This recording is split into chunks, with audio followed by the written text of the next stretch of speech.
Hey, guys, we're live. I'm Jeff with eBay Addicts, and today my guest is eBLISS Reseller Solutions. How are you guys doing today? Good. What's up, Jeff? How you doing? Hey, man, I appreciate you guys coming on. I tried to reach out to you a week or so ago, and we were trying to get the scheduling down. So, first of all, go ahead and introduce yourself to my audience in case they don't know who you are. Great, thank you. I'm Lori Bilyeu, and this is my husband, Dave Bilyeu, and we run eBLISS Reseller Solutions. We've been eBay sellers for the last 8 years, solely selling on eBay, but recently we launched a fulfillment service for other eBayers and other online sellers, such as Poshmark, Mercari, those smaller platforms, who sell one-of-a-kind items that normally couldn't be, they couldn't use traditional third-party fulfillment options.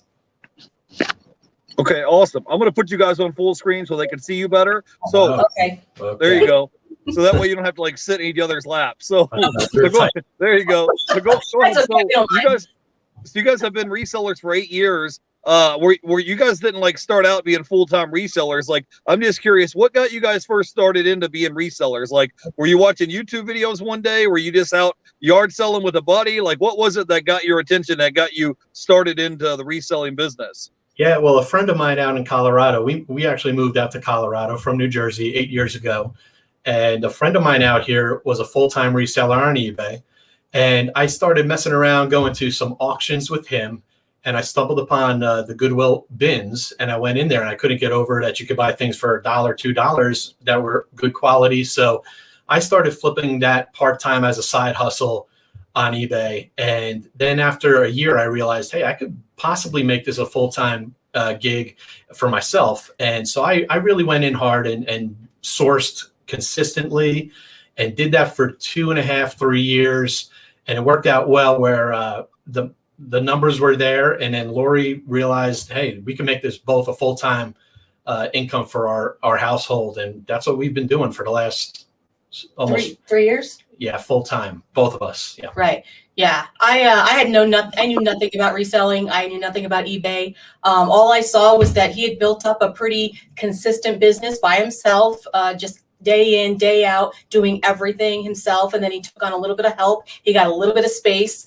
And I looked at his numbers and I said, if this is a numbers game, then we could do something with this. And if I put myself into the mix, then I became a completely, was another person. Like, I duplicated his efforts. And so we strove to increase our inventory. A couple of months after I joined full time, we hired our first 2 part-time helpers, and they listed and shipped for us. And then we did all the sourcing. So that's when we really were able to grow quickly to get to the point where we could have the business be our full-time income, because this is our sole source of income.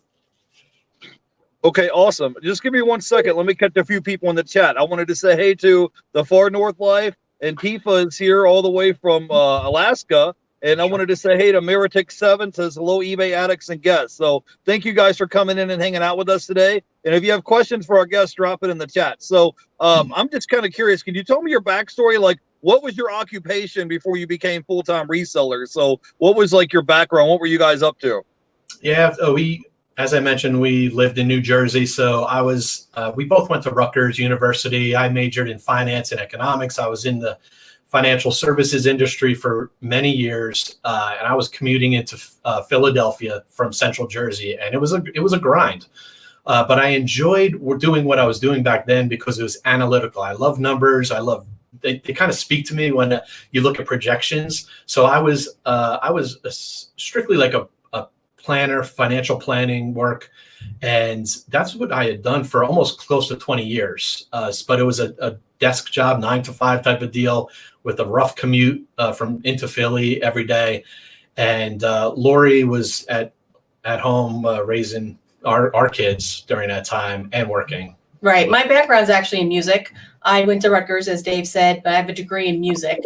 And I used that quasi-professionally over the last 20 years, but just worked in a business, an environmental engineering firm. And then we both actually worked for Northwestern Mutual together for a couple of years. Then we moved out to Colorado and we took those jobs with us. Okay, awesome. So you guys had full-time jobs. You started doing reselling on the side. how long were you doing reselling part-time before you decided to become full-time resellers? Was it, and also what was like the thing that attracted you the most to it? Was it like the freedom to kind of make your own schedule? Like what was the thing that you were just like, hey, you know what? I don't think I need to work this full 9-to-5 job, 40-hour a week rat race thing. I'm just going to stay home and post items on eBay and see what happens. Like you kind of explain the transition and how that came about. I'm telling you, all of the above. Everything you just mentioned is exactly what clicked for me, and I hear it all the time. It clicks for other resellers. It's the freedom, it's the excitement, it's the thrill of the hunt for value. It's also the thrill of the hunt for the sale on eBay, and those type of components of reselling are they're fulfilling. They really are. It's exciting to me to be a reseller. I hear you. Like it's a tough thing for a lot of people that have a full-time job to jump fully into reselling as a full-time income. I would suggest, and I heard you speaking with Jameson yesterday, which was a great interview. You definitely want to get a few years under your belt and know your numbers and see the income steadily coming in. So the magic number, just to share with you, the magic number that worked for me to become a full-time income just for myself was around 1,000 listings on eBay, which with an average selling price of around $35 to $40, and turning that inventory over at a 20% rate. That was so predictable, and we just replicated that. So that's what, at that point, we realized, let's just make this happen. It's too good to be true, but with the numbers the way they are, we have so much freedom, and we love it. We really do. Yeah. When you were talking about you had an analytical background, it's funny because when you compare what we do as resellers versus spending money in the stock market or something like that. Like, for example, yesterday I was at a thrift store and I found this wireless microphone, karaoke microphone at a thrift store for $2. And I just looked it up on eBay and it sells for $50. So I'm like, there's nowhere else in the stock market I can turn $2 into $50 and it sell within a week, 2 weeks. You know, it's just the numbers just aren't there. And, right. You know, like I said, when you have the time freedom to kind of be your own boss, set your own work schedule. And you know, something else that's nice is that if you want to give yourself a raise, you don't have to go to anybody and say, hey, I've worked real hard all year. Can I get a 50-cent raise or $1 an hour raise? You can just give yourself a raise anytime you want to. So how many items are you guys at now? I was listening to your podcast the other day, and I think you said you guys are at over 4,000 items on your eBay store. Is that correct? Yes, that's correct. We actually have 2 stores. So both of those stores have about 2,000 items on them each. And they're both mostly the same. They consist of the same merchandise. We sell mostly used electronics. So when you mentioned the karaoke microphone, that's something that sounds familiar to us. Yeah. We just hope that it works. But yeah, so about 4,000 items right now. Like Dave said, he started and had about 1,000 at a regular pace. So that, and when I came on board, we ramped it up really that much in the last couple of years. Yeah, well, that's just the thing is that when you're doing something like that part-time, I just recommend people keep their job for a while because you have that steady stream of income. You know, every day, like clockwork, on Friday, you're going to have your paycheck coming in where you can pay your rent and water and electric and gas and groceries, where you can pay your overhead expenses, and you still have money when your eBay business on the side that you can reinvest and grow your business over time. You know, so because the thing is like on paper, it might sound good. Like, oh yeah, I made 20 sales today on eBay, but then you're like, okay, wait a minute. I call it restocking the shelf. You have to replenish the items of stuff that's sold. So if you can't do that and then still try to withdraw money out of the business to pay yourself, you kind of put yourself into a little bit of a bind, you know? Yeah, exactly. Yeah, definitely. Like with the 1,000 listing number, I always look at it as if you could replenish what's coming out of the funnel each week, then you're golden. As long as you can match your ASP, and that the weekly sourcing number is anywhere from 30 to 50 items a week. If you could get those type of items, which people could easily do on a weekend, going out to a flea market or thrift stores, and you just list them that weekend, it definitely, the numbers don't lie. They tell the truth, and it's encouraging because with 1,000 listings at that ASP, most people could bring home a pre-tax income of around 40,000, and then you just extrapolate but you need help. There's no doubt about it. Where we are at right now, we couldn't have done this just by ourselves. We definitely invested in warehouse space, employees to help ship and list. And right now we have at 4,000 listings and the activity we have five employees, one full-time, but it's around 120 employee hours a week to run our business. So you have to invest in your business to make it really work for you. So that's something that we got encouraged because we saw it work, and that's where we are now.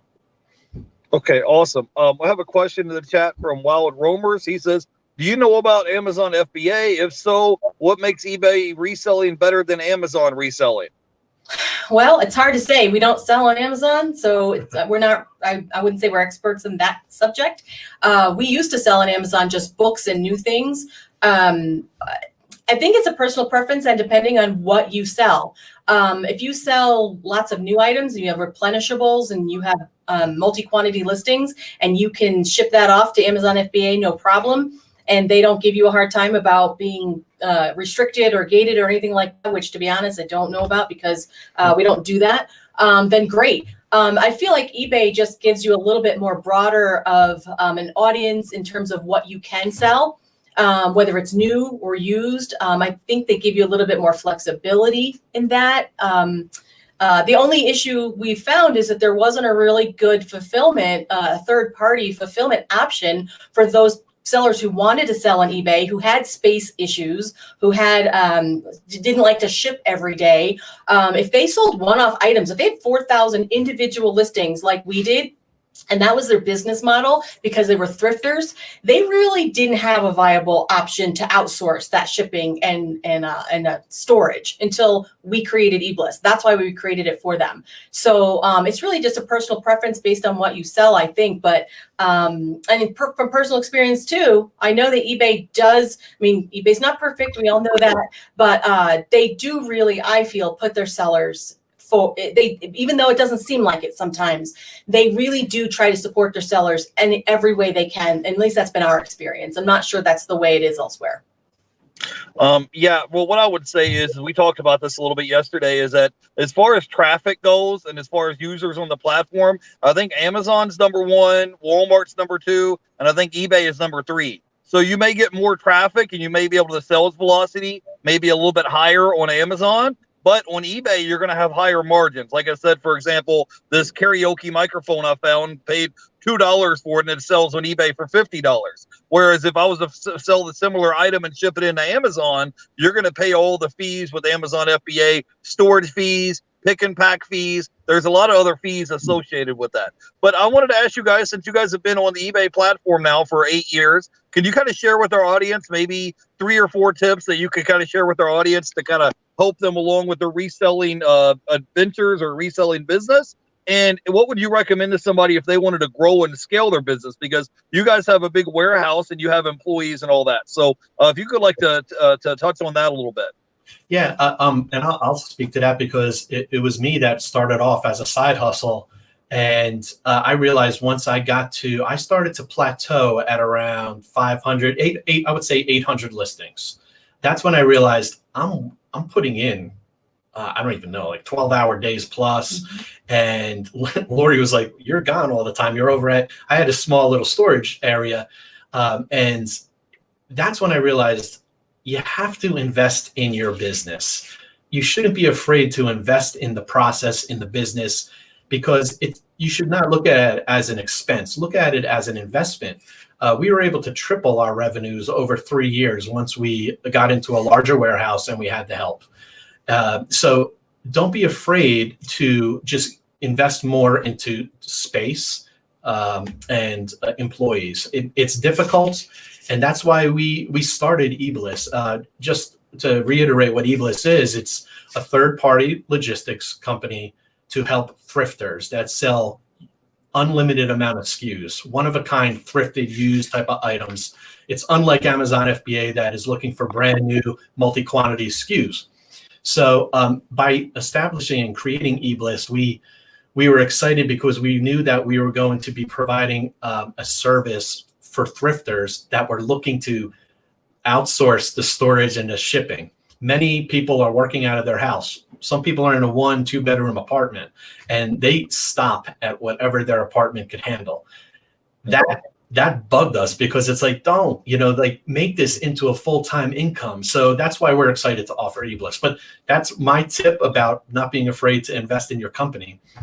And I'm sure Lori has some more. Yeah, my tips would be, especially when you're starting out, just to start out small and simple and grow from there. This didn't happen overnight. Obviously, this is, 8 years in the work, it didn't happen. It doesn't happen overnight. And I think with all of the media out there, or tips, or like YouTube or Facebook groups, or all these resources on reselling, people get the idea that, this is just gonna be like this. But it's something that has to grow. You have to nurture it. You have to learn it. And that's why I would recommend staying with one platform.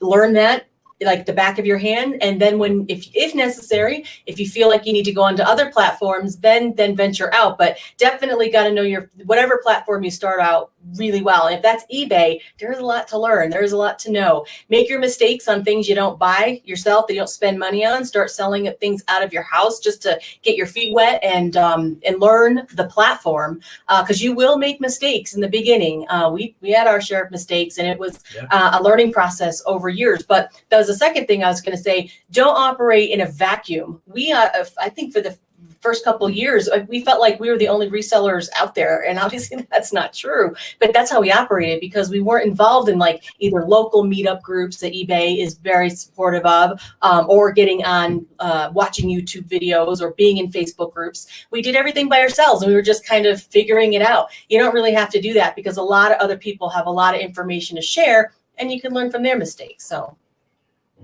Yeah, everybody has a little bit of a different business strategy, and everybody sells different products. So it's definitely interesting that you could kind of pick up a little tidbits from here and there from other people. And somebody might have a certain niche or market that they sell in and you don't sell, and you might walk right past something at a thrift store or Goodwill or yard sale that is profitable that you didn't know about previously. So for sure. Yeah. When I first started doing this as a side hustle, I thought I uncovered such a unique opportunity in reselling. I didn't even know what the word reseller really meant. And I thought, wow, I'm the only person that's doing this. And after doing it for a year, I realized, oh, wait, everyone at the bins is doing this. So the best thing to do, as Lori mentioned, is network. Don't be shy. Don't be paranoid about sharing what you do with other resellers, because what they will do is they will come to you with items that they know you're interested in, and vice versa. So it almost is kind of like a team effort. We, at the level that we're at with 4,000 unique items, we rely upon other people to bring us things, as opposed to me just going out there. It's impossible for me to source 200 plus items at that a week, 200 plus items a week. So yeah, as Jameson was mentioning yesterday, you have to network, you have to go find these items, and that's how you scale your business.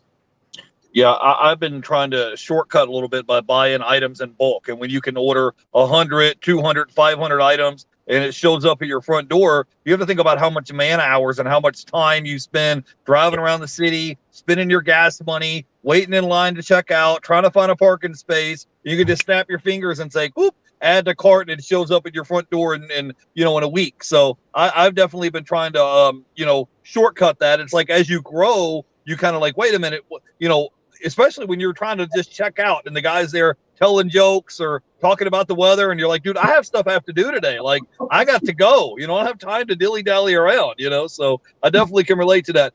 We got some questions in the chat. I want to say hey to Hollywood Reseller, The Bearded Thrift Machine, Miratic 7, and Wild Roamer. So we're going to tackle some of these questions. They want to get into your eBLISS system, business that you guys have. The Hollywood Reseller says, who pays for shipping to send the items to your location? So you want to talk a little bit about shipping? Sure. Yeah, actually we do.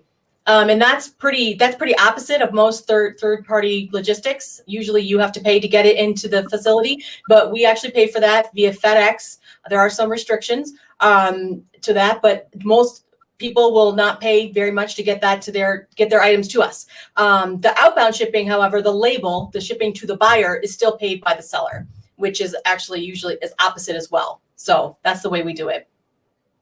Okay, awesome. And we have another question from Miratech7. He says, what items do you guys accept? Is there any restrictions on items that they can send in?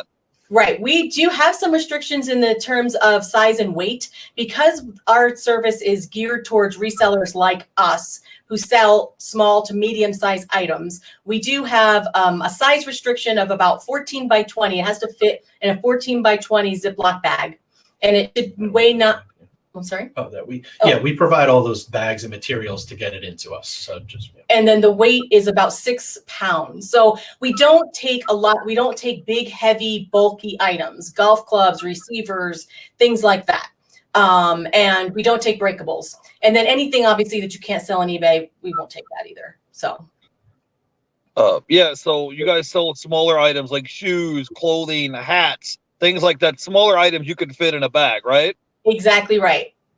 Yeah. Okay. I wanted to say hey to the Twin Flippers is in the chat. Thank you guys for coming out and hanging out with us today. We have the question from the Wild Roamers. He says, how do you guys find most of your items in the UK? There are things like thrift shops aren't really around. Is there any other ways that you guys find and source items? Well, I do go to flea markets a lot. And I would also suggest Facebook Marketplace. A lot of people I know source good type of items off of Facebook Marketplace. That's one way to do it, as opposed to going around to all the thrift stores. That's one good. But I agree. If you're in a tough area, you have to be creative with your sourcing, and that's where sharing what you do with other people comes into play. You'd be surprised how many things people are willing to donate to a charity, but they just don't have the means or time. So if you could be a vehicle for them, for their items, and possibly consign for them or share in the profits, it's a great business model. And people always have things they want to get rid of usually. So you can find it somewhere.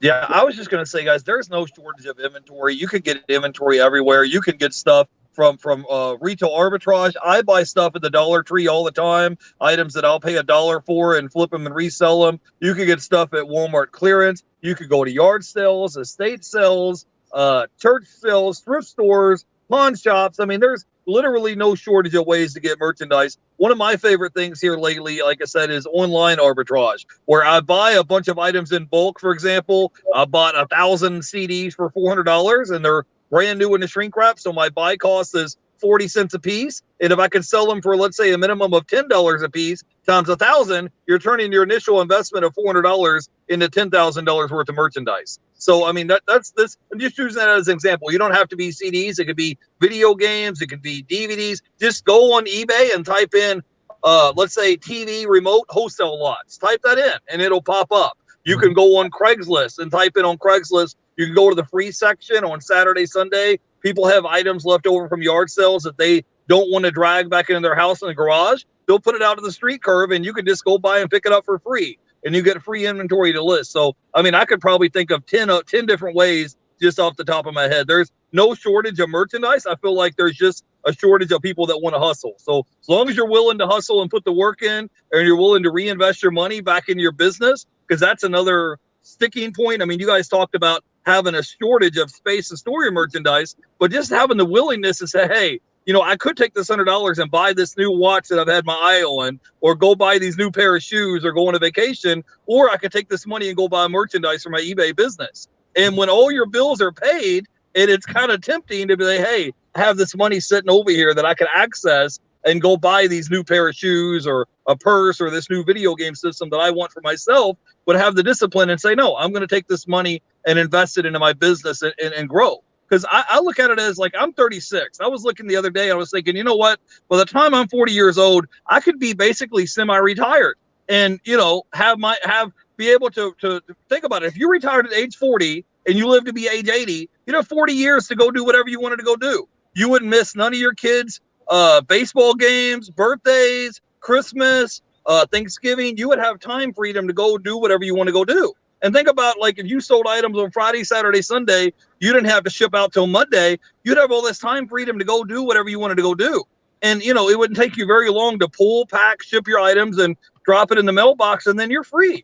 You could go out to dinner with your family. I'm just telling you guys, man, the older I get, man, life goes by short. It goes by really quick. There's guys that I graduated high school with back in 2002, and they ain't here right now. Like, they're not here. They're not alive. You know, they're gone. So whatever time you have left, try to make the most of it. So anyway, sorry guys, I go on a rant sometimes, but let me catch a few people in the chat. We got the flipping sports guy is here.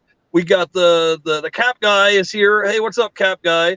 We got Wild Roamers is here. We have Javela Flips Annie is here, and we have Flip the World. So I'm gonna put you guys back on full screen, and we'll try to tackle some of these questions. Flip the World says, I know you can't give a definite number, but say shoes, what is the average fee that you guys charge to ship out the items? Because it starts off at like $4. Yeah. Is that correct? Yeah, it really comes down to there's three components of our service. It's the receiving on a monthly basis.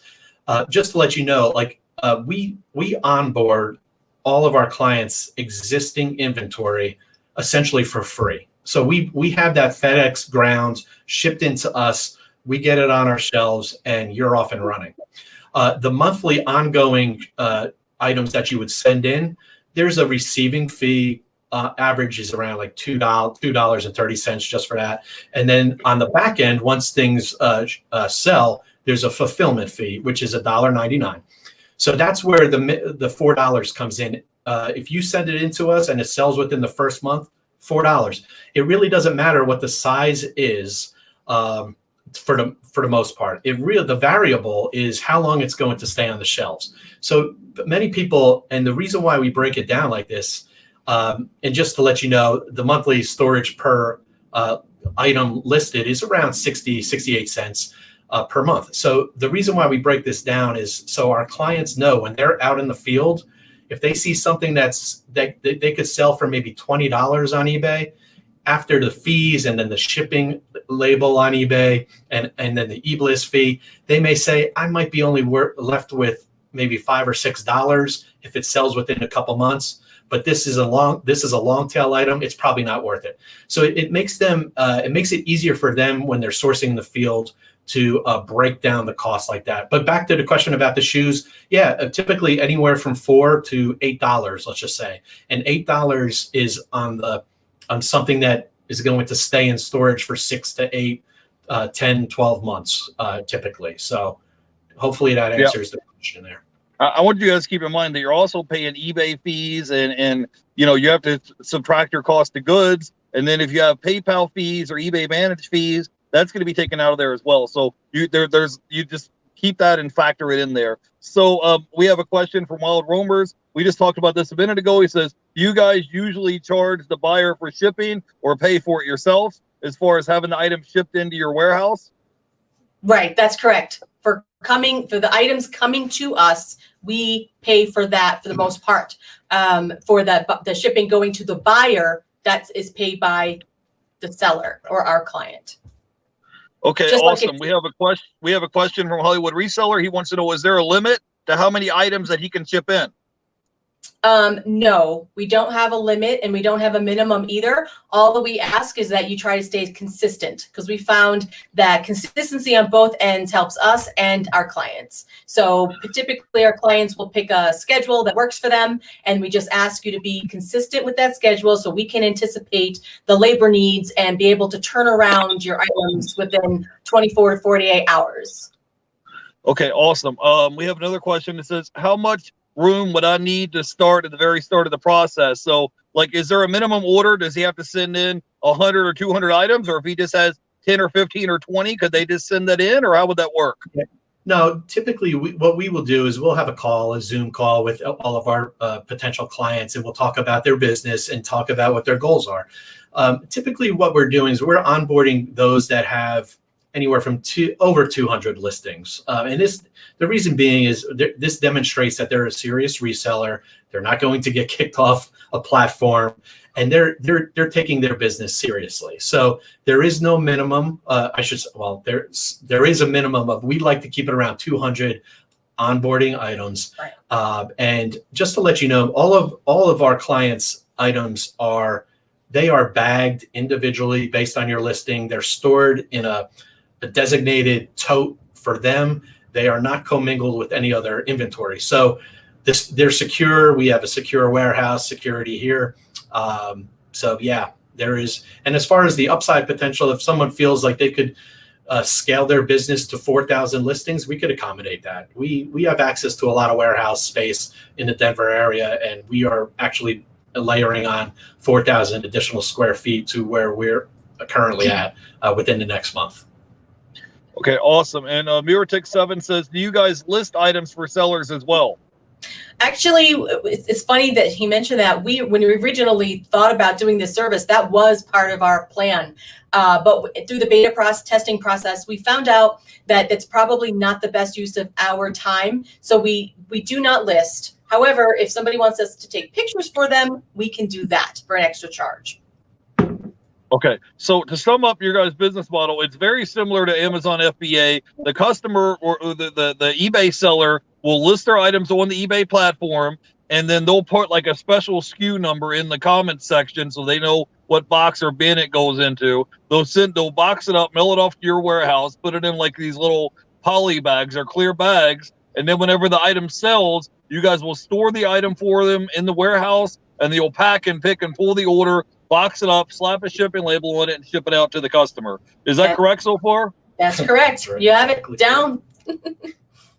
Okay, I have a question. It's Jay from the Cap Guy, and JT says, I have 3,800 items listed on eBay, but would it be costly to ship these items LTL? They let you ship their items into their warehouse for free, right?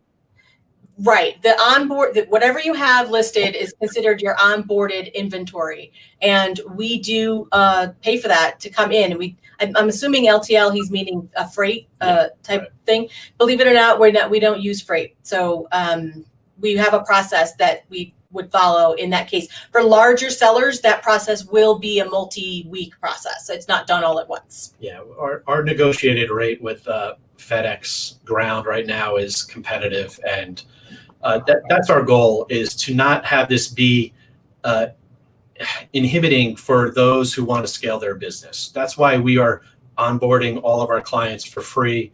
Now, it is just to let you know, as long as you're with us for a certain time period, yes. If you leave within a year, we will have to revisit that charge to get all of your inventory into us. We just don't want people sending in items and then blowing it all out within the first month and then calling it a day. So, yeah, and so I had a couple of questions. What is, first of all, tell us a little bit about this contest you guys entered in as far as the FedEx thing. Can you guys touch on that a little bit?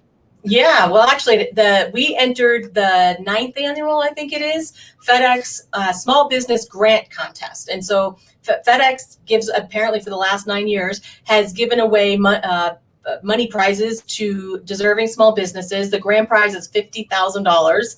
And so we, for the last 2 weeks, we've had our friends and family and followers voting for us, because in order to proceed to the next round of this contest, you have to fall in within the top 700 in terms of voting.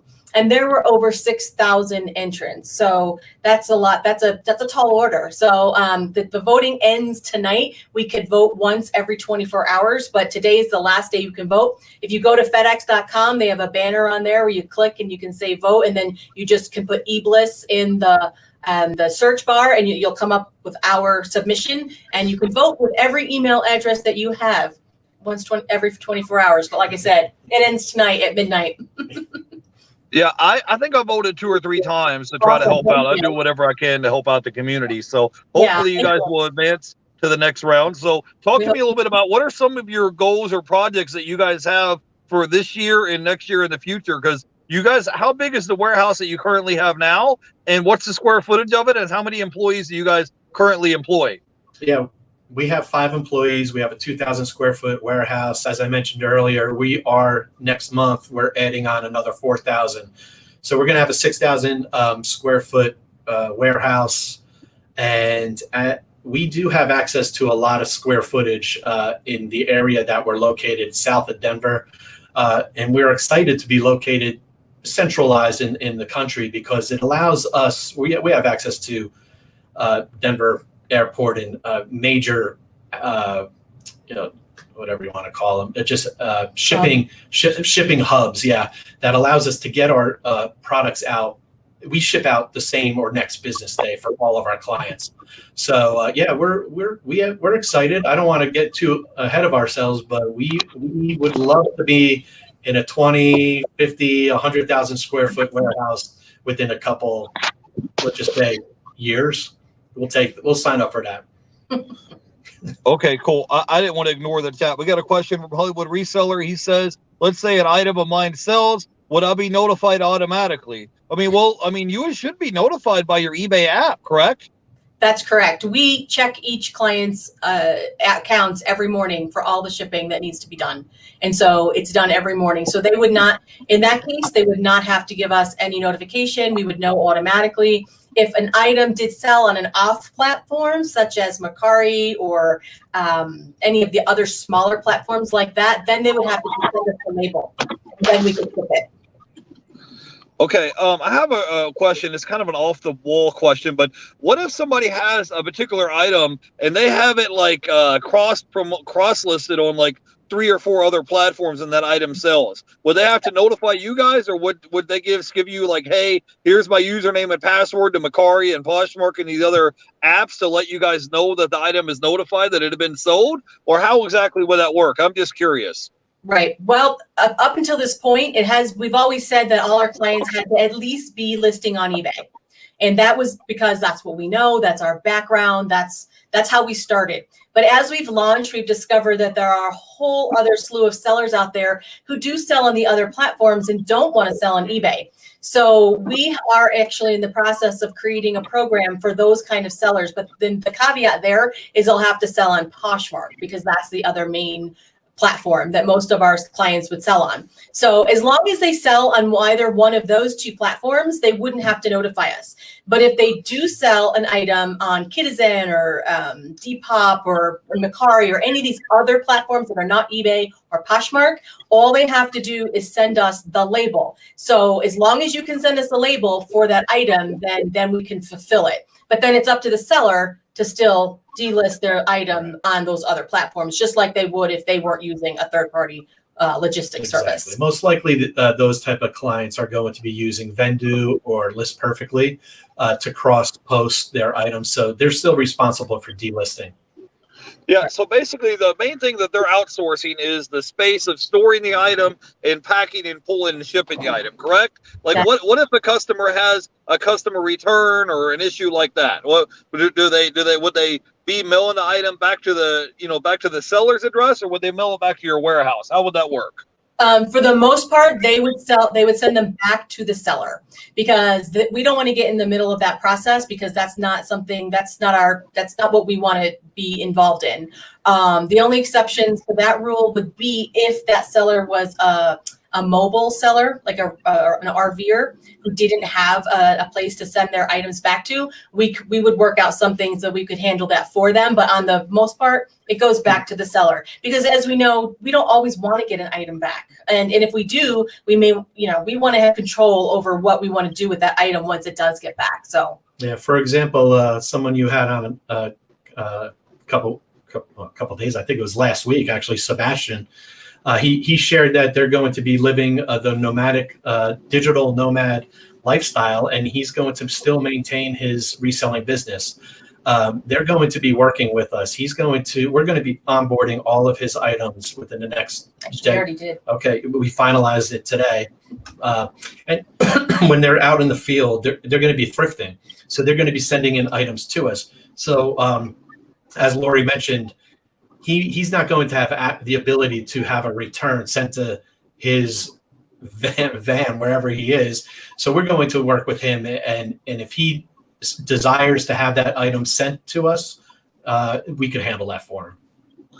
Okay, awesome. Yeah, it sounds like you guys are providing a valuable service to people because I've been there before. I was at one time, I had like a little 1-bedroom apartment and I had like 5,000 items in this like one little bedroom apartment. And I was just like, man, where am I going to keep putting all this inventory? I can't, it's already stacked up to the ceiling. After a while, you have to get to the point where you're either going to have to get a storage unit or you're going to have to get a shed or a garage. But you're going to have to come up with alternative ways to store your merchandise. And if you didn't want to, invest and sign a big lease for a warehouse, and because sometimes when you guys sign a lease for a warehouse, it's like a 2 or 3 year lease, and you're locked into that lease over a long term contract, correct? It's like 3 or 5 typically. Yeah. For real warehouse. Yeah. And the warehouse space can be costly. I mean, I've talked to some people and they're paying $1,500 a month, $2,000 a month for a warehouse space, and that's not counting anything. That's not counting water, electric, cable, internet, and anything else. That's just to have a roof over your head, right? That's correct. Yeah, and Jeff, like one of our clients just shared with us the other day, they're just excited because they don't have to pick, pack, and ship their items. And not only that, but picking and packing their items, sometimes they can't even find their items at home. So they shared with me that they were spending anywhere from 5 to 7 hours a week, start to finish, picking, packing, shipping, and then hauling their packages to the USPS or FedEx. And what they're doing now is they're using that extra 5 to 7 hours a week to source more, which is what they do best. So they're excited about that. So they're using their freed up time to source more. And other people are just enjoying the freedom, saying, hey, I could go on vacation and not have to put my store on time away or have to worry about coming back from vacation and shipping out A gazillion things. Yeah. Right. And another thing we found that a lot of people get into this business so they can work from home. They don't want to go outside the home to work. Like that's kind of like the whole point. And so having to get space outside their home is going to be a big issue. And so by outsourcing that, they can stay working from home without even skipping a beat.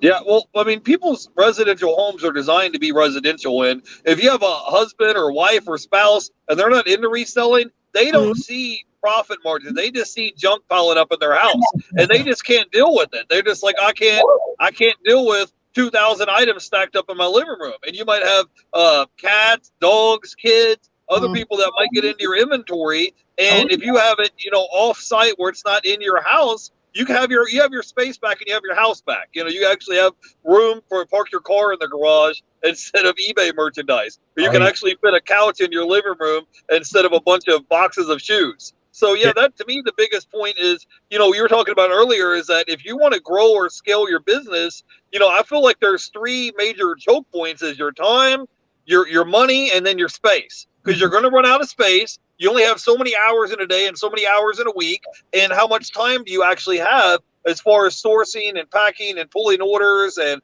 handling customer service and listing items? I mean, all that stuff takes time, right? Yep. Totally. Yep. Another one of our clients is like, oh, I got a great motto for you guys. And we're like, what? They're like, get your house back, get your spouse back. And I was like, oh, you know what? That's true, but we don't want to promote that. But and as you mentioned, Jeff, not all couples are aligned when it comes to reselling. So that's true. Inventory takes up a spare bedroom or a basement or a garage, and we're just excited to have the ability to restore the joy of reselling for a lot of resellers that got into it in the first place because of the fun, the sourcing, and to eliminate the back end of their business is fun. They feel free again.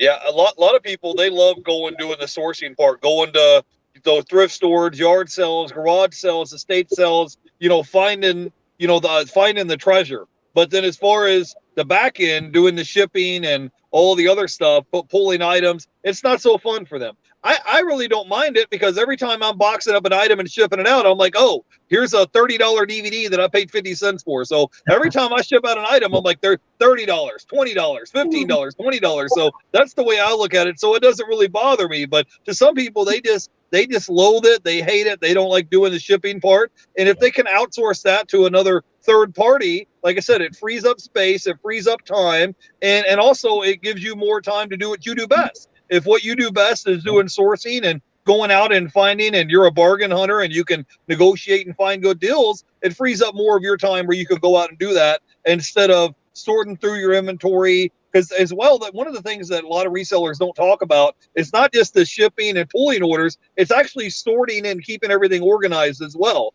Like in my shed, for example, I have a whole shelf with Blu-rays. I have a whole shelf of video games. And then in the video game section, I might have Nintendo Wii, Xbox 360, PS2, PS3. So it takes time out of your day to have everything organized. So that way when something sells, I'm like, oh yeah, this is a PS3 video game. I got to go to the PS3 video game section and pull it and pack it and ship it. But so yeah, it can definitely, there are a lot of things that with your business model that can help people. Let me catch a few people in the chat. We got Steve here from Resell Dojo. He says, let's go. We got Jen's Closet Gems here. He says, hey, Jeff.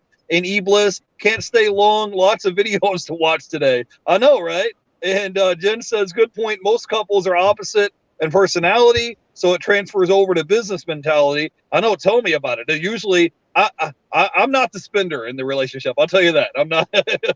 I'm not the spender. Meritic7 says, how many locations do you have, and do you have a waiting list? Yes, we only have the one location at the moment, and we do actually have a waiting list because we are pretty much maxed out where we are right now. But like Dave said, by early May, we will be able to onboard additional clients. So it's a perfect time to give us a call to chat and see if your business makes sense for this model. And because there are some things you have to do just to get ready to get your items ready to onboard. So it's not like you can just send us our items like next week. It takes a little bit of time. So it's a perfect time. In about 6 weeks or so, a month and a half, we'll be able to take on some additional clients and hopefully a lot more. Awesome. So tell everybody where they can find you guys at, because you guys are on Instagram, you have a website, you're on YouTube. I have your links in the description below. But if they want to go and look you up and check your business out, how do they go about getting in contact with you, or how do they go about looking you up to get more information? Yes, eBLISSreseller.com is our website. We are on Instagram, Facebook, Twitter, and LinkedIn as eBLISS Reseller Solutions. And on our website, we actually have many ways to contact us. You can set up a Zoom call, which we'll be glad to take half an hour and talk to you about your business. You can send us an email and get on our email list, or you can chat with us. There's a little chat feature on the website as well. So, but if you're better with DMing and Instagram, that's fine. If you want to send us a Facebook message, whatever works for you, we'll be able to get that message. Yeah. Also on our website, there is a calculator, an estimated cost calculator that it'll allow our potential clients to see just how much the monthly charge would be based on your activity. So that could help answer a lot of questions as well. So check out our website, and also just DM us, and like Lori said, just reach out. We're resellers. We love this stuff. We want to help other resellers. We have a passion for it, and that's why we're thrilled to offer this service to any reseller. Okay, awesome. Do you have any other tips or tricks or anything else that you could share with us before we let you go as far as reselling goes? I would say delegation. Don't be afraid of delegating mundane, non-revenue producing tasks in your business. A lot of people get scared because, well, if I delegate, that means it's going to cut into my profit. You'd be surprised. Once you delegate something, it opens up your business to scale at a greater rate. As you mentioned, Jeff, there's only so many hours in a day. And back to the story about our client that has freed up anywhere from 5 to 7 hours a week, not having to pick, pack, and ship. She's able to, and I think, this is the average. Most resellers are able to go out and source anywhere from $150 to $250 in, let's call it eBay gross sales market value. And that if you did the math on that, that's an extra $1,000 plus a week in inventory that you could acquire, you could procure and get that listed up on your account. And it's just a matter of time before it sells. So look at it that way. That freed up time transfers into cash. So don't be afraid to delegate. Yeah. I mean, I just went to a thrift store yesterday and I spent $6 and got $120 worth of merchandise that I could sell on eBay. And I went to a thrift store last week and I just hit up 2 thrift stores and I spent less than $20 and I got over $300 worth of merchandise that I could resell. And, like I said, you only have so many hours in a day to allocate towards sourcing. And like I said, because you have to do shipping and pulling orders and handling customer service and things like that. So, hey, I wanted to ask you guys one more quick question before we let you go. How long were you guys working your business before you were able to hire employees and kind of grow and scale your business to where you could kind of get a warehouse and grow your business to get to that point? Well, it was done in phases. So Dave was able to get a small warehouse space And then I think he added on a small, very part-time employee to help him with listing. And so he did it very incrementally. It wasn't until he was about 1,200 listings where we realized, when I came on board, that he realized that we needed to get people beyond ourselves, because at that time we were doing everything. We were sourcing, shipping, and listing every day. And so when we hired 2 part-timers at around this 3-year mark, 4-year mark, somewhere around there, about 1,200 listings, that's when we were able, because we were sourcing at the bins and our COGS were really low. And we did that for quite a while, but it got to the point where that wasn't enough. And then so Dave started to get sourcing from other people. And that's what we do now, is he's got a network of people who buy for him. And that's not something a lot of sellers can do, because all of a sudden your COGS go from 2% to 30%. And that's like, oh, okay. But it's the only way to have the volume. So that I would say it was about 1,200 listings, and I forget what the revenue was at that time exactly. But once we did that and we scale and we ramped it up, I mean, we were listing way more than we were selling. And that's the only way you can grow. You have to list more than you sell, otherwise you'll stay where you are. And yeah, so that's really what it took. But at the beginning, it was small steps that he took to get there. Yeah, well, I think what I'm trying to get at is, like, what would you say is your like revenue per month or per year, where you got to the point where you're like, hey, I think we're making enough money in sales where I could hire somebody part-time. Maybe you can hire someone as an eBay lister, or someone to help photograph, or maybe somebody to help pack and pull orders. Like, what was like the tipping point for you when you're like, I think we could bring somebody on part-time? Because I don't know about where you guys are at in Colorado, but here in Florida, they just passed a law where they're raising minimum wage to $15 an hour. So if I was to hire an employee for $15 an hour just to list items or take photographs, it would cut into my profit margins. I mean, if you paid them $15 an hour and they work 20 hours a week, that's like what, $300 that you just paid them? So that cuts into your profit margin substantially. Yeah, I think the answer to your question, it really varies per person, what you're selling, the volume, your ASP. I'll share a number with you.